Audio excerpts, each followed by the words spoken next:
But the point of this code is to load in the data from the tests that you did with the flexible beam and then run a fast Fourier transform analysis to get the frequency response. And once you get that frequency response, we're going to fit the data with a transfer function. So I'm going to go through like loading in the data and fitting it with a second order transfer function. And it's not too bad. It's not too bad. And this kind of analysis you can use for a lot of systems. So it's a good skill to have. So the first thing I want to show you is, and it mentions this at the top of the code, first, load all of the data from the random vibration tests. So I mentioned that you can use import data in Matlab. So I'm going to show you that first. Like if you just go to Matlab, I know this might be a little small on your screen, but there's a button right here that says import data. It's got like a green arrow pointing down. If you click on that, it just opens up like your directory. And let's see. What you can do is like I have my, like when you ran the test, you saved the data in mat files. So I know the resolution of this is probably really tiny, but these are just the mat files I have saved in a folder for my data. So what you can do is click on one of these files, click open, and then it'll pop up this window. And basically you just click finish and it loads in your variable and or your data, and it stores it in a variable. So derived ship says, will you need to repeat the import data step if you clear all? I tried to load in variables like we did in assignment 2 and it kept making nested structures. Yes. So if you clear all, it is going to clear your data. So if you load in with import data your mat files one by one, you're going to want to be careful that you don't clear them and have to reload them again. Now, I don't think this is going to generate nested variables. What I want to show you, like I just showed you how to use this import data thing, I want to show you a different way that's a little faster. But it requires just a little bit of typing here, which is no problem. So what I want to show you is we can use an import data command. Let's see here. Yeah, I believe that's the command. So in this code that I'm giving you, I'll scroll up in a second. I just made up some variable names for storing the results of each test. So you guys ran 5 random vibration tests and you calculated the motor angle data and you also got the beam deflection data. And I'm saying my variable for each of those tests, I named them in this way. So you might have named your variable something different, but when you use this code, you could just use these variables. So what I'm going to do is I'm going to copy this first variable name. So I'm going to say motor angle random test 1, because this is from my random vibrations. It equals import data. And then over here, you put the name of your mat file. And you put like these quotations around it. And this turns out to be the name. This is what I named my mat file as well. You guys probably named your files something different. And then you just put a dot mat. So if I run this line, so I'll right click it, click evaluate selection, that basically should do, unable to, because I'm in the wrong directory right now. Okay, hold on. I just have to change my directory real quick. Don't mind me. Yeah, I have to change folder.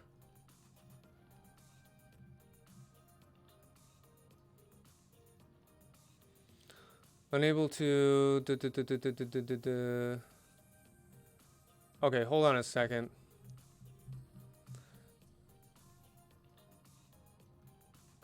Am I not using the right? Load mode a1.mat also does the trick. It loads it as a variable with the same name as the .mat file. That's true. You can definitely use... Is this in the right? Oh, I know what I did. All right, just give me 1 second. I have to move this. So what you need to do is put this code should be in the same folder as your mat files. So all that I did right now is I moved this Matlab script. So when you download this from UB Learns, just put this in the same folder as your mat files. So now will this run? I'm going to put a keyboard command. All this keyboard command does is it makes your code pause right here because I don't want to run the rest of it yet. Okay, so we want to go here. Okay. Now it ran. And it loaded in that variable over here. And it's not a nested variable. Like if I motor, yeah. And so the reason I want to show you this is, and this is not the most efficient way, like you could automate this better, but what you could do is I had 5 tests, so I could just 3, 4, 5. And instead of clicking the import data like 5 times and going through that process, it's faster to just use this. So this will load in all 5 of my motor data tests. And I also want to load in my beam deflection data. So I'm going to do the same thing. Beam deflection data, test 1. So the only difference is when you're doing your import data, you're going to have to put your unique file name here. Like your file name probably won't be named what I named it here. You can have this variable on the left side be the same variable that I have defined in this code because that's what we're using. Okay, so I'm just going to copy and paste this 5 times. Boom. And we'll just update the name of the test for all these. 2, 3, 4, 5. And once you've loaded in all 5 of your tests, 1, 2, 3, 4, 5. This code should be able to just, so I'll quit debugging. Let me just run this now. Hopefully this, so I'm going to run the rest of the code. And it's going to pop up a couple figures. Actually, I guess just one figure. And when you run it with your data, it's probably going to look something like this. There's 2 plots here. The top plot is the magnitude portion of our Bode plot. So it's plotting this amplitude ratio. And then the bottom plot is your phase plot. Now,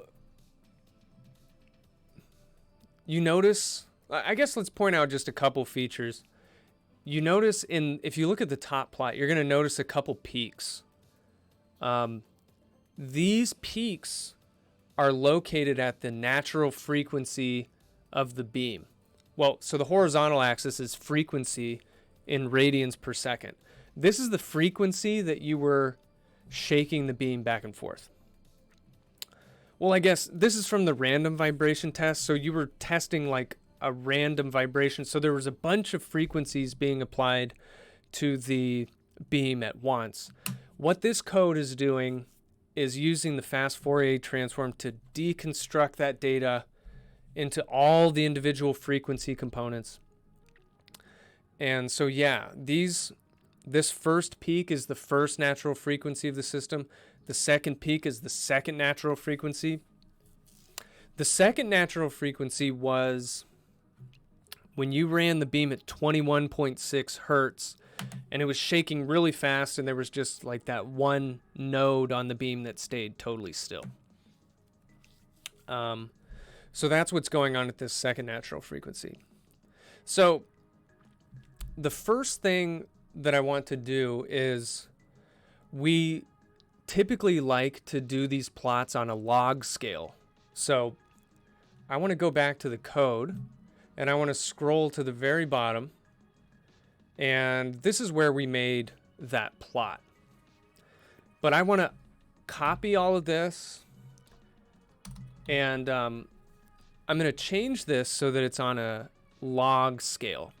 So the first thing I'm going to do is, instead of using the plot command, I'm going to use semilog x. And this is going to put the horizontal axis on a logarithmic scale. So let's just like do that first. And let's do it for this second plot as well. So that's all I'm changing. Instead of plot, it's semilog. And let's run this. Let's see, is this gonna work? I think it will.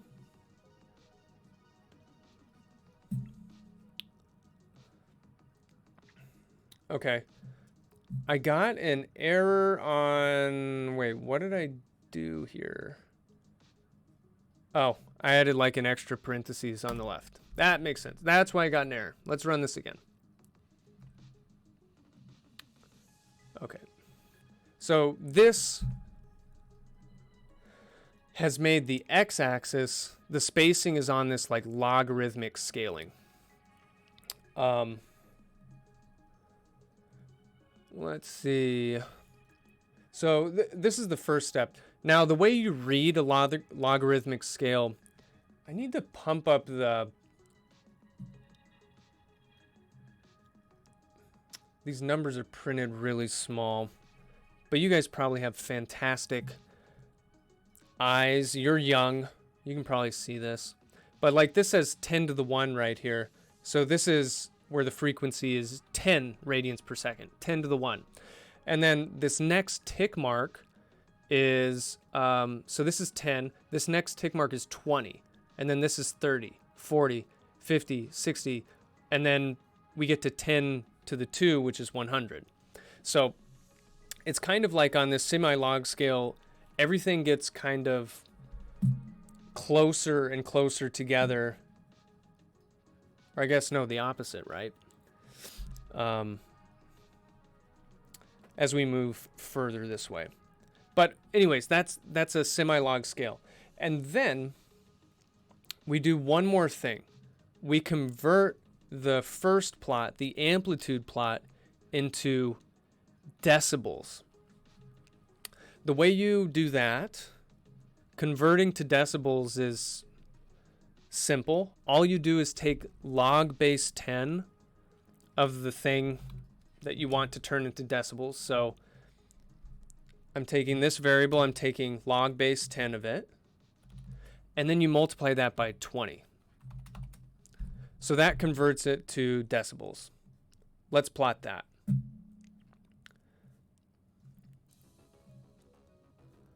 I'll pull this over here. Okay. So now we've made two changes. First, we made the x-axis on a logarithmic scale. And then I converted this top plot into decibels. Okay, why do we do these conversions? It's easier to fit this data with a transfer function when it is converted in this way that we just showed. Okay, so we're going to fit this with the transfer function, but first I want to go over to like this notepad and explain it a little bit. So we have two plots. The top plot, we call it the magnitude plot. And what it is, it's the amplitude ratio for our system in decibels versus frequency. And to convert it to decibels, we just took 20 log base 10 of our amplitude ratio. Our amp rat, as I've abbreviated it here. Okay, and then our second plot, this is our phase plot. So this is phase angle, and we just have this in units of degrees, and then this is also versus frequency. And for the frequency, I had this in radians per second. Okay. And let's focus on the magnitude plot for a second. I'm going to do a little sketch of generally what the magnitude plot looks like.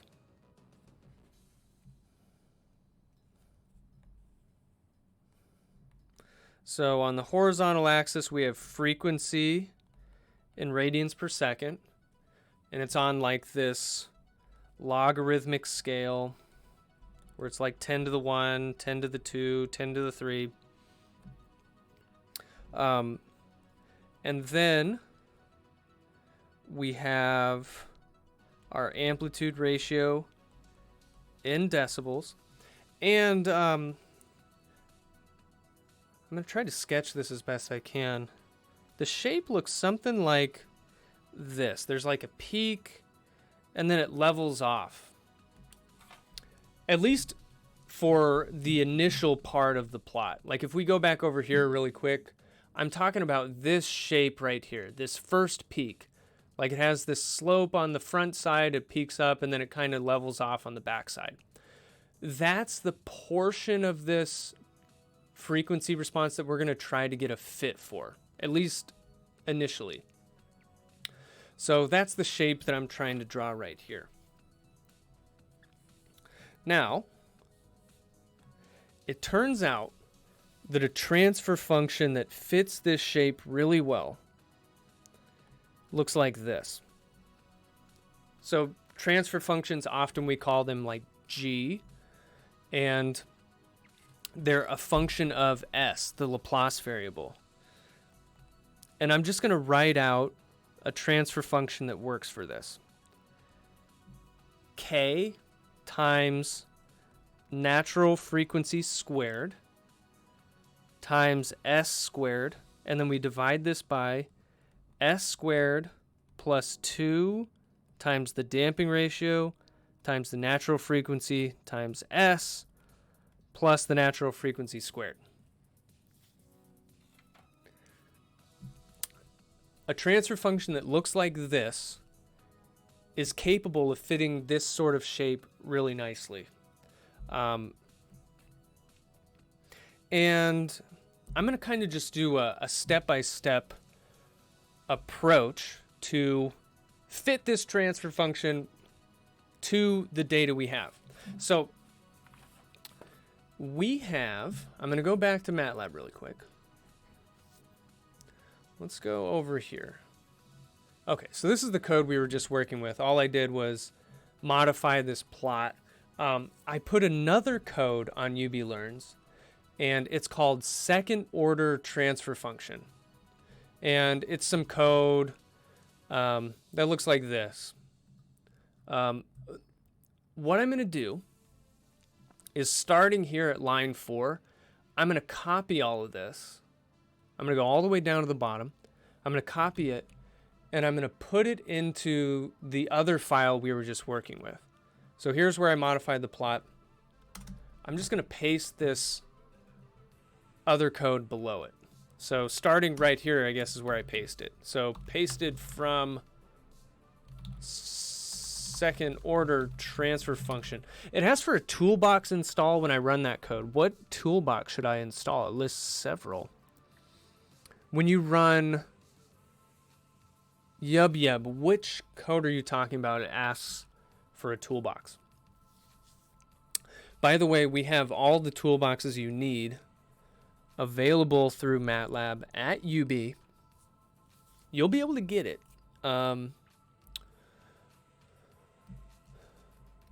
It's probably...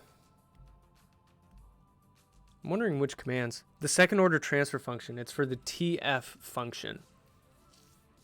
Anybody else? Does it ask you for a toolbox when you run the TF function?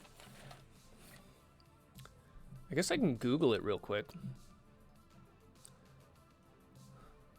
TF function Matlab. It'll probably say which toolbox.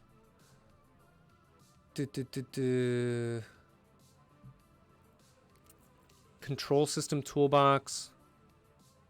Oh, yeah. I would do control system toolbox.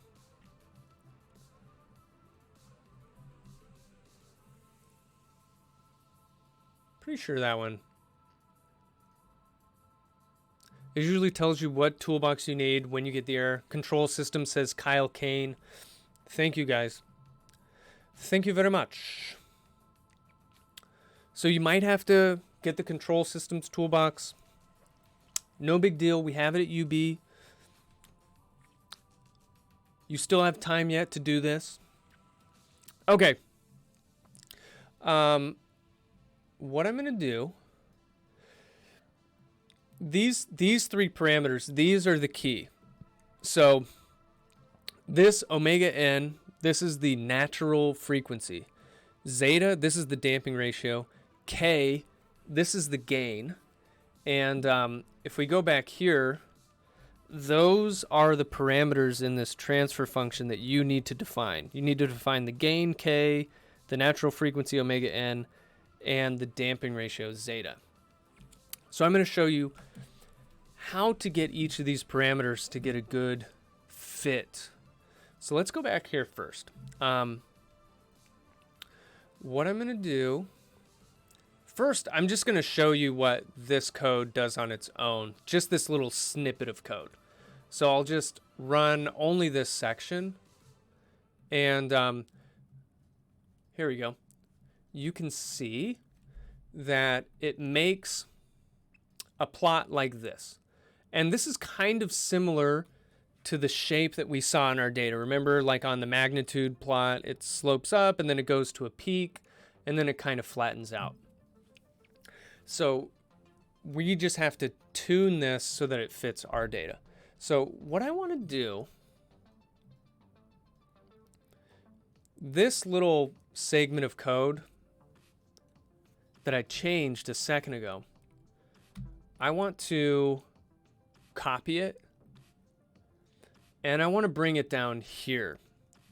The reason is because I want to, okay, so this is I'll just call this the semi-log plot of our experimental data. And basically I want to put the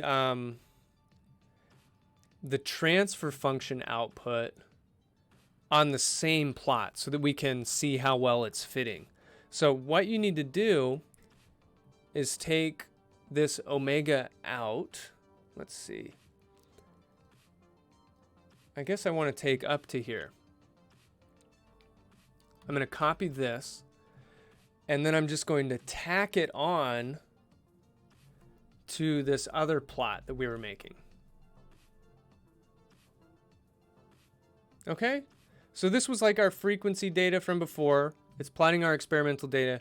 And then just on the same plot, I'm taking this transfer function thing that's going to be a red line. And so I'm just putting them on the same plot so I can compare it. And so this is our magnitude plot. I'm going to do the same thing with our phase plot. So I'm going to take this piece right here.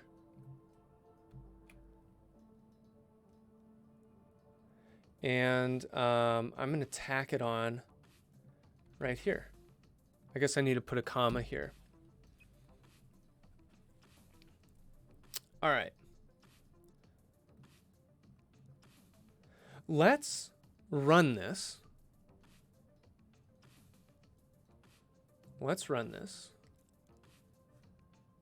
Aha, this is what I want you to see. So it's taking that transfer function and it's putting it on the same plot as our experimental data. And okay, it's not fitting the data at all right now, but what I want you to notice is that the shape is kind of consistent with this first peak at least. And even when you go to the phase plot, like what does the experimental data look like? It's starting here at 180 degrees and then it kind of drops off.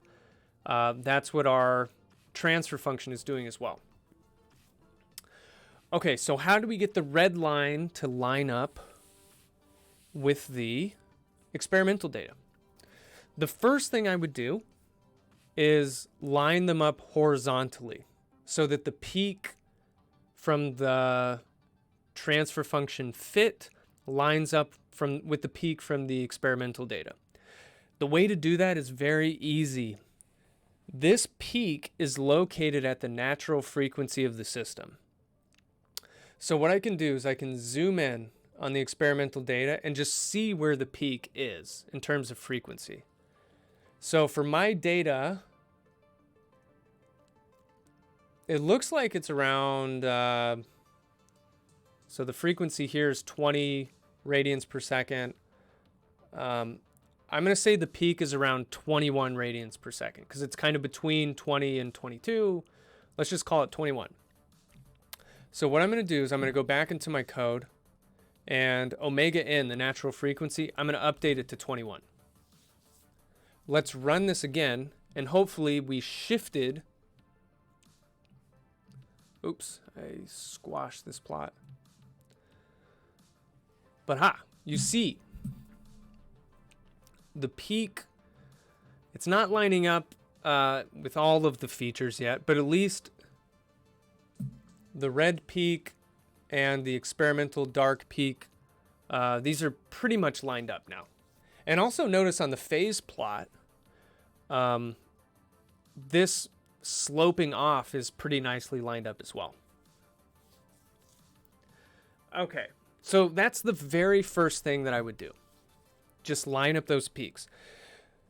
The next thing we're going to do is we're going to play with the height of the peak. So if you look here, you've seen our experimental data, this peak is more pronounced. It's a little sharper, whereas our transfer function right now, it's a little like dull. And same thing down here, like in the experimental data, the phase like sharply drops off like a waterfall. And our transfer function fit, it kind of like slowly transitions. So we're going to sharpen this up, and I'll show you how to do that. It depends on the damping ratio. So we'll go back here.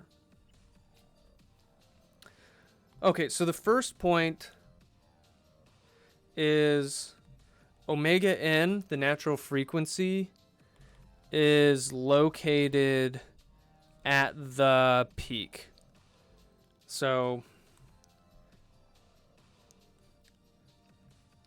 I mean, this graph that I'm drawing on here is not to scale, but if you find the peak, that frequency where it occurs, that's a natural frequency.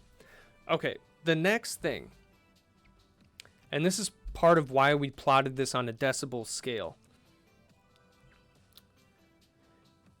Okay, so this transfer function, what it does on the right-hand side, it levels off and goes, it just becomes flat. If you take the amplitude at the peak, find out whatever that is in decibels, and if you find the distance from that peak to this flat portion, I'll erase this. The height, so let's just call it the height of the peak in decibels. That's equal to, wait, where did I put that?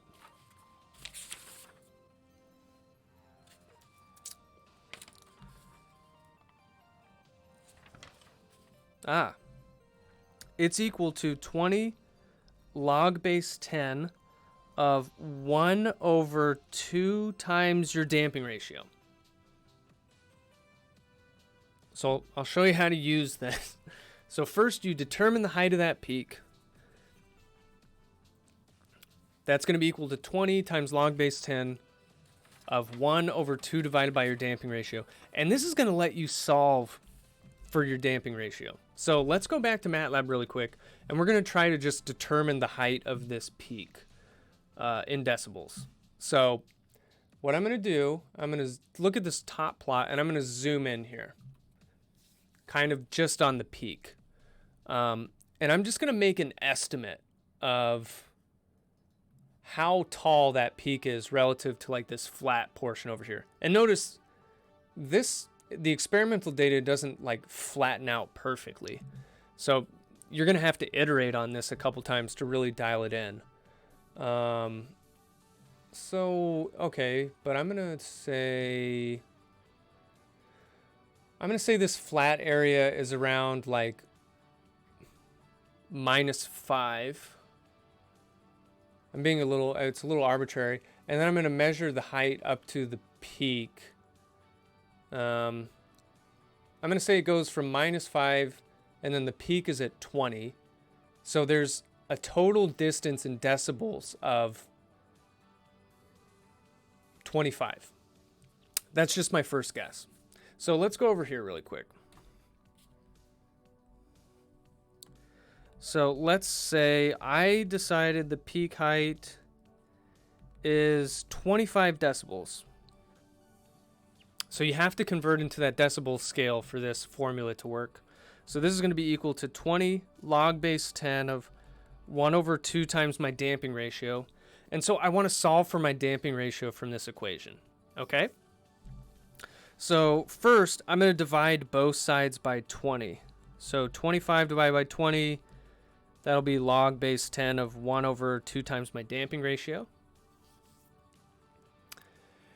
And then you might not have solved one of these logarithmic equations in a while, but the way you get rid of this log, you take 10 to the power of either side. So on the left-hand side, I have 10 to the 25 over 20.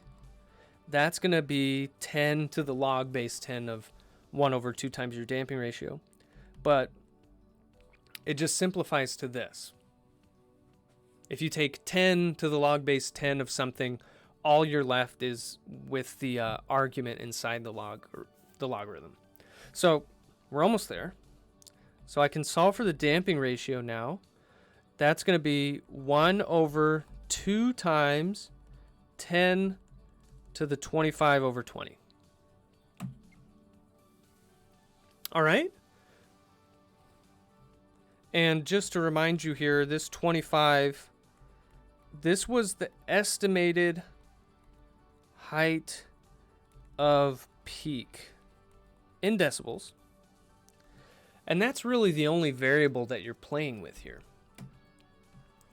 Okay, so what I want to do is I'm going to go to Matlab and I'm going to update this damping ratio and see if it does any good. So just the code, I just had 0.1 in here before, but now we're going to change it to 1 divided by 2 times 10 to the 25 divided by 20.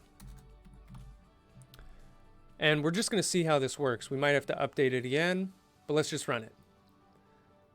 And remember, what we're looking for is a change in the height of this peak. Okay. Somewhat similar. Like, notice here, there's some improvement. Like, now this drops off steeper. It matches better with the experimental data. You know, something I'm noticing, you see how it kind of boxes off up here? I think that's because I haven't provided a bunch of sample points for this to use. Okay, what I mean is, sorry, I have to close some figures. Okay, line 73. When I'm making that plot of the red line, I'm only using 100 points To make that line smoother, we could increase the number of points that we use. I'm going to make this 2,500 points. I'm going to increase it a lot. All this is going to do is make the line smoother. So let's run this again. Okay, and you see what I mean. Before it kind of chopped off the top of this. Now it's much closer. All right, so changing the damping ratio changes the height of this peak, and it changes how sharply this portion drops off. So we have one more thing to do. We have to fix the vertical alignment of these. Like this is floating up in the air right now. We need to bring it down. The way you do that is you adjust the gain parameter. All right, let me show you how. The first thing that I would do is change the gain to 1. Just change it to 1 and run the code. So this is going to change it a little bit. We're just making it 1 and then we're... Okay. So it's still floating way above. But what you do is you look at this top graph and you determine how many decibels we need to shift this thing down. So right here, I can see that our experimental data, like I'm looking at this frequency of 10 radians per second. The experimental data intersects here at like minus 20 decibels. And then up here, our transfer function is intersecting at like 40 decibels. So there's a gap of 60 decibels between here. So we need to bring the red line down 60 decibels. Okay, so the way to bring it down 60 decibels, let's go back over here.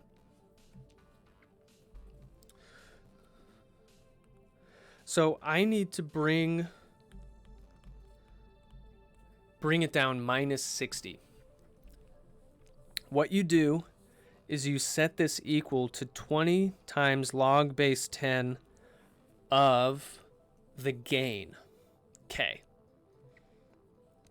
And then you solve for K. So if I divide both sides by 20 here, this is going to be minus 3 is log base 10 of K. And then we do the same thing that we did before to get rid of the log and solve for K. I take 10 to the power of both sides. So 10 to the minus 3 is going to be K. Doing it this way should now shift our graph down 60 decibels, and let's see how that works. We're going to go back over here. So K. Remember, first change the gain to 1. Find that height. And now I'm going to update it to 10 to the minus 3. These directions, by the way, you can always come back to this video, but I also uploaded a document to UB Learns, like a PDF document that goes through these same steps. Okay, let's run this. Oh, look at this.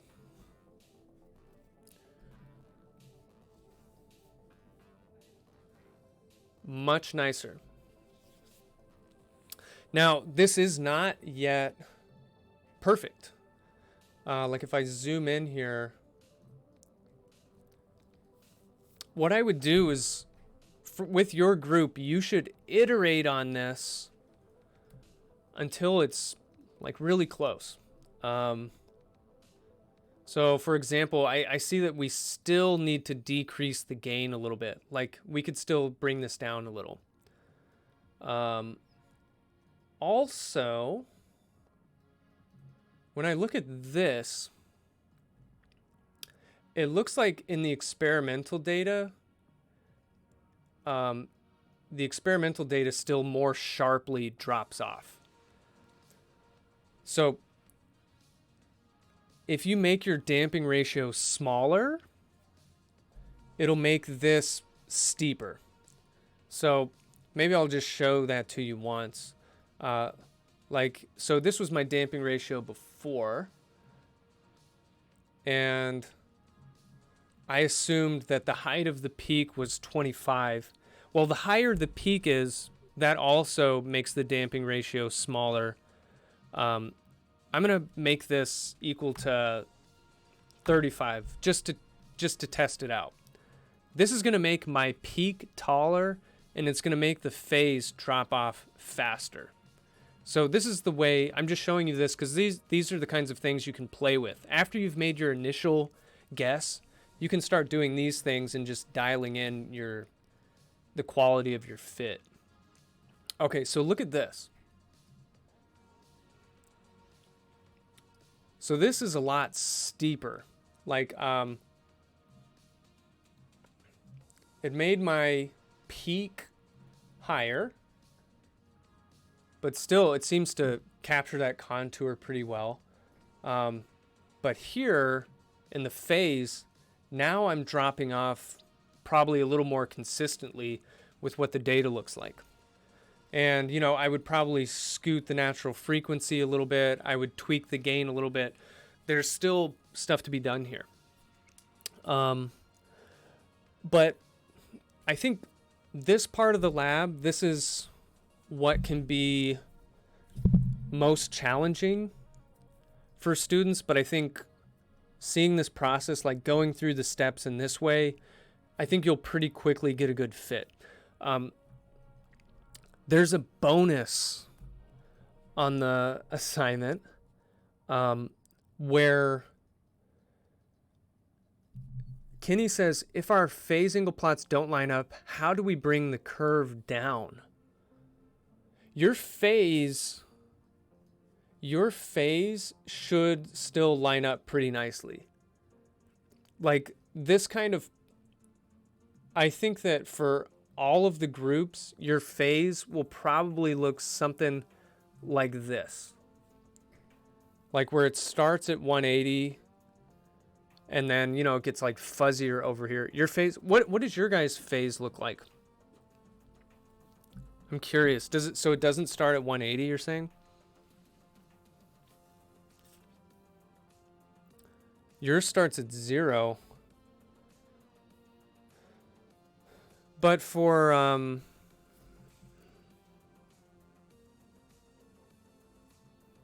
wait a second. The red line starts at 180, the black dot starts at 0. So you're saying, I wonder if it's like this area. Oh, it goes to 0 to minus 180. For the phase angle with frequency plot, my plot was totally inverted. When the phase angle in your plot goes to 180, mine goes to 0. When mine goes to 180 minus 180, your data goes to 0. Interesting. What about your magnitude plot? Does your magnitude plot look like this one?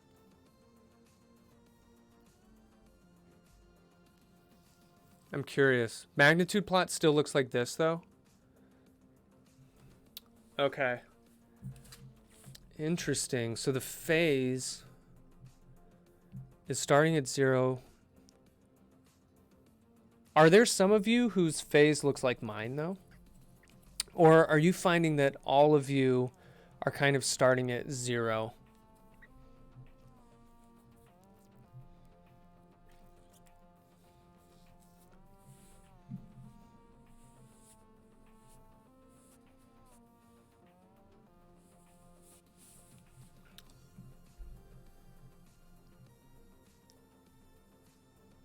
Let's see. I'm going to think about that.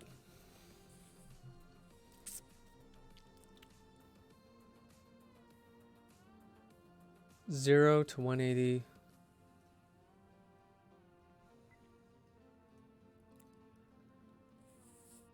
You know what it could be? It could be depending on how you define positive or negative deflection of your beam. Like in the lab manual, I said if you deflect your beam to one way, that's like positive deflection. If you go the other way, it's negative deflection. And I think that depending on how you define the deflection, positive or negative, that changes the phase.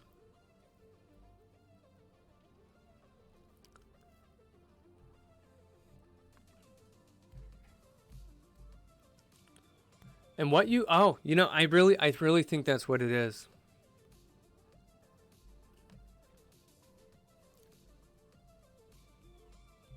I'll play with that a little bit. I just tossed a negative in front of my deflection matrix, and now it is correct. Thank you for... Okay, so let's just say that is what we'll have everybody do. If your phase doesn't start at 180, throw a negative in front of the deflection matrix. Thank you. You're our savior. I'll send an announcement about that too. Okay, I want to show you just one more thing. I know, the greatest of all time. Oh yeah, I was mentioning there's extra credit on this. So like I know when Dr. Mook teaches dynamic systems, he has you do homework like this where you're fitting these kinds of transfer functions to data. So I know for a lot of you this isn't new, but for extra credit, I have you fit the transfer function up to a higher frequency. So if you notice, like we only concerned ourselves for now with the first peak. And that means that we'll have a decent model that works for low frequency oscillations. But for the higher frequency stuff, our model will be off. You can augment in your transfer function. You can add more terms to it so that you capture this peak that goes down, this peak that goes up. And basically you just have to use the same principles that we used. You have to chain together a couple second order transfer functions. Okay, let me show you how you can use this transfer function. So you're not going to be doing this in the lab report, but I just want to show you, like now that you have this model, we can see how good the model is at predicting the behavior of the beam. So what I want to do is I want to use the lsim command, and I want to plug in the transfer function that we derived. So we called it G. So we came up with the transfer function for the beam. And what I want to do is provide an input to the system. And the input that I'm going to provide, it's the motor angle, but I'm going to use some of our experimental data. So like, let's say I take the motor data from test 1. And I'm just going to throw it in here. And let's see, we also have to put the time vector. Wait, let me just check the syntax for lsim really quick. Make sure I get this right. Okay, so you put the system, you put the input, and then you put the time vector. So I think we have to make a time vector as well. I'll make a time vector. So we know that our sampling frequency is 500 hertz. So like I'll say my time step is 1 divided by our sampling frequency. And then I'll say time is 0 to dt. Let's see, n. I have to get the number of samples we use. Okay, so n is 10,000. No, this is cool. N minus 1 times dt. So I'm making a time vector. So I want to simulate how our model responds and compare it to what we actually measured. So make a time vector. Okay. So this output is like the predicted beam deflection. So LSIM will simulate that system, and then let's plot. I'm going to put the experimental data from that test. So from test 1, I'm going to put in the beam deflection data, and I'll make it like a black line. And then next, I'll plot the output of our transfer function, and I'll make this a red line. And I'll turn up the line width. Oh, I need a comma here.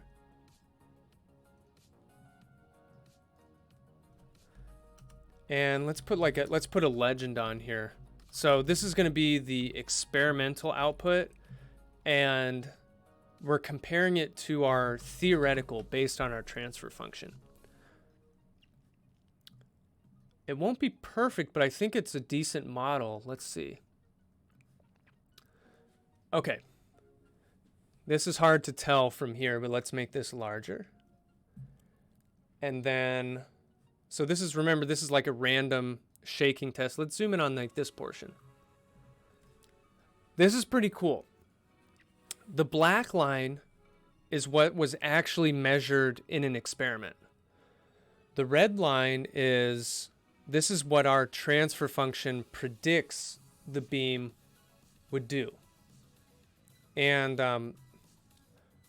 it's not perfect, but I think it's pretty clear to see like the general, this is predicting the tip deflection of the beam. Like how much is it going to bend? And you see it works. Like it's predicting the direction that the beam is moving and essentially how far it moved. Now these extra like wobbles in the experimental data, our transfer function, we didn't consider like the second natural frequency and some of those other features in the frequency response. So this isn't going to capture everything, but it captures a decent amount of the underlying dynamics here. So if you fit this with a transfer function that captures the higher frequency stuff, it's going to fit this even better. So I don't know. I think stuff like this is really, really cool, how you can use stuff from dynamic systems to get models for more complex systems. And we can find models that work pretty well. So yeah, this last part, it's not in the lab report, but this is something you could try with your experimental data. Like when you get a transfer function,